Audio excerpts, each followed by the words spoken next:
Bienvenidos a un nuevo episodio de Detrás del Vestuario. Como este último tiempo los podcasts están haciendo cada 15 días, me pareció una buena idea continuar con la idea del podcast anterior, que fue una entrevista a una caracterizadora que se llama Paula Riofrío, que hace peinado, maquillaje, prótesis, efectos especiales, todo en relación al vestuario tanto para cine, teatro y televisión. Si quieren escuchar su entrevista la pueden buscar en el episodio anterior y si no lo voy a dejar por acá. Pero bueno, ¿cómo se vincula el vestuario con el maquillaje? Precisamente es porque ambos son medios de comunicación, herramientas de comunicación que van a ayudar a que toda esta cosa no verbal que se maneja en escena que sea fácil para el público entenderlo y para la gente que está produciendo la obra darse a explicar y conocer con lo no verbal, con la comunicación no verbal. Piensen que cuando vemos una obra o una película siempre va a haber varios relatos dando a entenderse simultáneamente y que si bien nosotros como espectador no es que le vamos a prestar 100% atención a una, más que a lo que se va contando los diálogos, y para ir viendo el accionar de la historia y cómo va evolucionando, también hay otras comunicaciones dando vuelta que se dan a través de la iluminación, el maquillaje, el peinado, el vestuario. Son cosas simbólicas a veces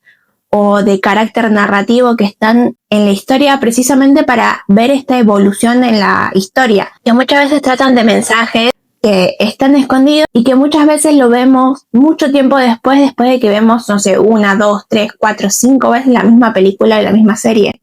Piensen que cuando ustedes ven una misma película y tal vez a la primera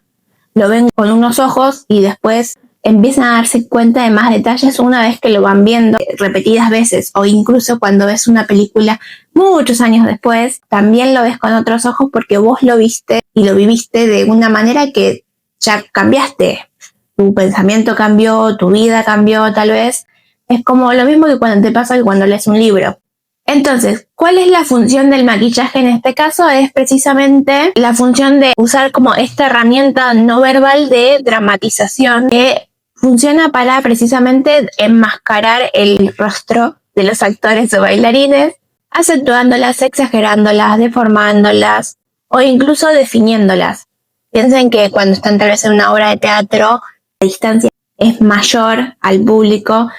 Si el maquillaje no es exagerado, las facciones de los ojos, la cara, que suelen ser cosas pequeñas y que no vemos tan de lejos, se van a perder en el escenario. Entonces es necesario que ahí el maquillaje cumpla la función de exagerar y definir los rasgos de la persona que está en escena. Y esa distancia también va a ser diferente en el cine, porque las cámaras de hoy en día tienen mucha más calidad. Entonces no es necesario que sea un maquillaje muy cargado, pero sí tiene que cumplir esta función de acompañar a la historia. También el maquillaje va a estar también en sintonía con lo que va a ser después en la postproducción o incluso en las funciones, cuando se trabaje con iluminación o con filtros, porque pueden llegar a cambiar los colores de lo que los maquilladores pongan en el rostro de las personas. Entonces es muy importante conocer la diferencia con qué se va a trabajar y con qué filtro se va a poner para que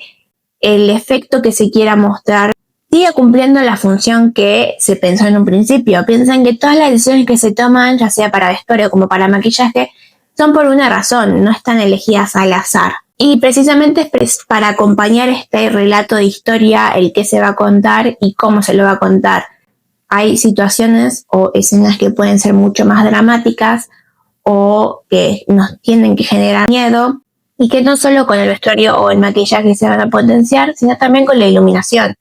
Entonces, conocer de antemano, si se puede, qué iluminación va a haber, qué sonidos,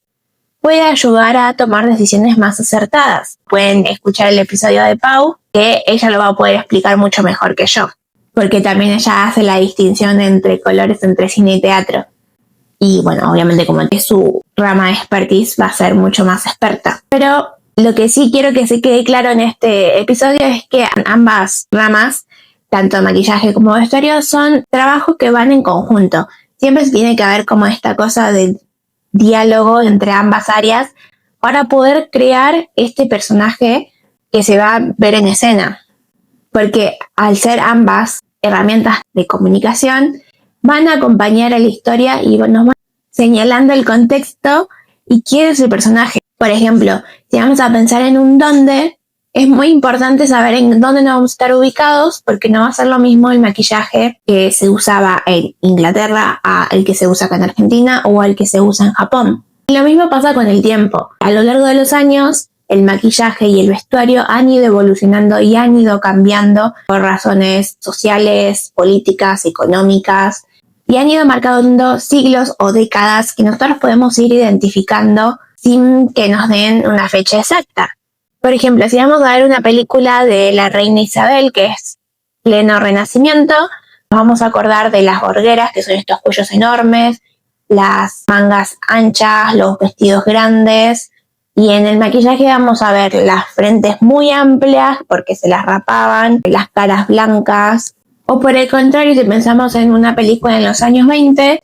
vamos a ver todo lo contrario, vestidos largos, con escotes en la espalda, que le da una silueta recta a la mujer, va a ser el pelo corto o con las onditas acá, como podemos ver, el maquillaje también no va a ser tan cargado como en la reina Isabel. Y esto también nos ayuda a tomar decisiones porque juega mucho con el inconsciente colectivo, que pueden colaborar con la historia, con la evolución de lo que se va a ir viendo a lo largo de toda la historia. Puede ser que a lo largo de tu vida, cuando hayas estudiado en el colegio, hayas visto historia y te hayan dado como ciertas cosas o hayas visto películas que tomaron ciertas situaciones de la vida cotidiana de la época para después plasmarlo y usarlo como referencia en la historia, como pasa en el caso de la reina Isabel, que todo el maquillaje tenía mucho mercurio, entonces generaba cicatrices en la piel y por eso también provocaba que las personas se maquillen tanto como para poder taparlas. Entonces, como se juega con esta cosa del inconsciente colectivo, nos puede ayudar a nosotros a tomar decisiones e incluso proponer algo al otro departamento, porque volvemos a lo mismo. Al ser un trabajo en conjunto, podemos nosotros proponerle que ellos nos propongan y así poder ir entablando esta relación para generar una coherencia visual y poder contar esta historia lo mejor posible. Porque no solo se trata de generar una coherencia visual, sino también de construir el personaje, que después obviamente los actores también les va a ayudar a generar bien sus características y darle forma al personaje. Pero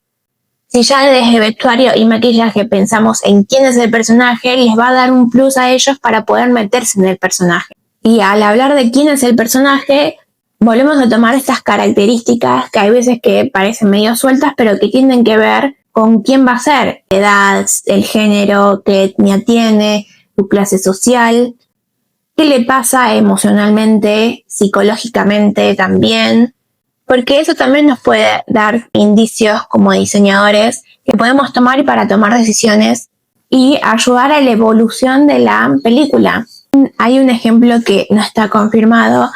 pero se dice que en Piratas del Caribe, Johnny Depp y el equipo de maquillaje se pusieron de acuerdo para generarle una mancha o una herida en la mandíbula, y a lo largo de todas las películas esa mancha iba creciendo cada vez más, como dando a entender que Jack Sparrow tenía una enfermedad, pero es una anécdota que hace al personaje de lo que es Jack Sparrow, porque recordemos que Jack es un pirata que vivía en un contexto de una sociedad muy conservadora y él venía a ser un pirata que rompía todas las reglas de etiquetas sociales y bla, bla, bla, bla, y que hablan del contexto. Entonces ahí tenemos esa combinación de dónde, del cuándo, del inconsciente colectivo mezclándose con quién es el personaje. Entonces, si bien parece complejo, son pequeñas cosas que para diseñar un vestuario nos sirven, y mi método particular es prestarle atención a una mini cosa y después ir saltando a la otra, como empezar a tomar decisiones de a poquito y ver si después esa decisión tiene sentido con la próxima que vaya a tomar, porque hay veces que al pensar en tanto o tan globalmente que tiene coherencia, pero después lo vemos en retrospectiva y no, o mismo hablarlo con otra persona y que te proponga, che, no, mira que tal vez este maquillaje convenga hacerlo de tal manera, o con esta cosa porque pasaba esto. Entonces, en ese ida y vuelta también se van construyendo nuevos personajes y ese trabajo en conjunto es cada vez más nutritivo para el personaje y para la historia que se quiera contar. Porque incluso ambos se van a ir modificando a lo largo de toda la historia. Si bien tal vez tengamos historias más cortas, como puede ser una coreografía de 3 minutos, o historias más largas, con mucho más tiempo, como son 2 horas, donde tal vez la transformación de los personajes sea mucho mayor, no significa que no pueda haber un equilibrio entre vestuario y maquillaje, porque al ser herramientas de vuelta de comunicación, el mensaje y la historia que se van a contar tienen que ser lo primordial para que el público se pueda emocionar. Y ambas herramientas tienen que ir acompañando esa historia. Porque, por ejemplo, si tenemos una escena en donde los personajes caen al agua y después cuando salen no está mojada o el maquillaje no está corrido, va a generar un ruido o algo extraño ahí en el espectador que va a decir cómo puede ser. También igualmente puede pasar como que, no sé, es un mundo extraño en donde el agua no te moja, pero bueno, es también dependiendo del mundo y del universo que se quiera construir. Por eso es como también tener en claro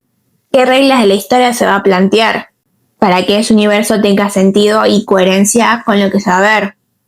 También otra cosa que hay que tener muy en cuenta es que no necesariamente ni el maquillaje ni el vestuario tienen que ser fielmente a lo histórico, porque tal vez tenemos un personaje que está muy adelantado a la época por actitudes, diálogos o pensamientos, y nosotros tanto como caracterizadores